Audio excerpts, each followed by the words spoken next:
All right, Michael Cook is here to review The Materialists and the Life of Chuck. Yes. Good morning. These are both playing at theaters today. Let's start off with Materialists first.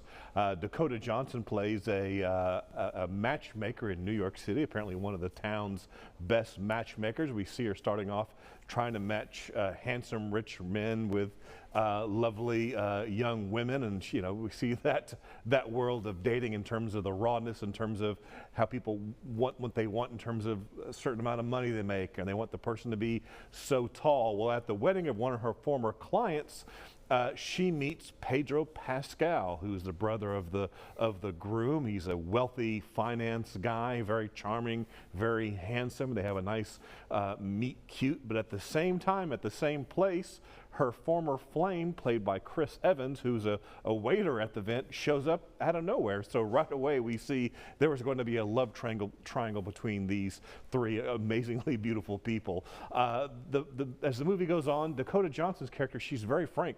She wants a man who's very wealthy, very handsome, very tall, has a very specific thing of what she wants. But it's clear she still has feelings for Chris Evans all the while she begins to date Pedro Pascal's charming multi-millionaire with an amazing apartment. Whoa, look at that. with taking her to fancy dinners and all of these things, and wooing her during their courtship. This is a very smart film with very frank assessments of dating in the modern time, about what you want and what you actually need, all the while Dakota Johnson is just sort of torn between these two men. I really respected how the filmmaker did not put her thumb on the scale of showing that one is clearly the better, because as the movie sees, they're not perfect men, but they're both good guys. Of course, it doesn't bother that they look like Pedro Pascal and Chris Evans, but this is kind of helps. It kind of helps, exactly.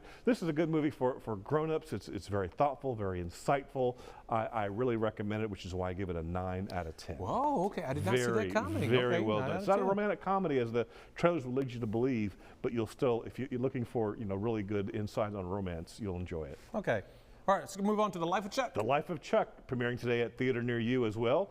This movie is told in 3 acts. In fact, it's told backwards. At the beginning of it, we see that this world is ending, with California literally falling off the map, and fires and all of these things. At the same time, there are these mysterious signs that start popping up where saying, "Thank you, Chuck, for 39 great years." And so for the first 40 minutes, you're not quite clear what's going on in this world ending. But then we go to chapter 2, and we meet Chuck, who's played by Tom Hiddleston from Loki, from the Marvel films. And we meet him as an adult. He's a mild-mannered accountant, and we see him on the street dancing. And then we flash back even further. We go back to his childhood. We see him as a young teen who is living with his grandparents, played by Mia Sara and Mark Hamill, and dealing with tragedies and life lessons all the while. It's great to see Mia Sara back. She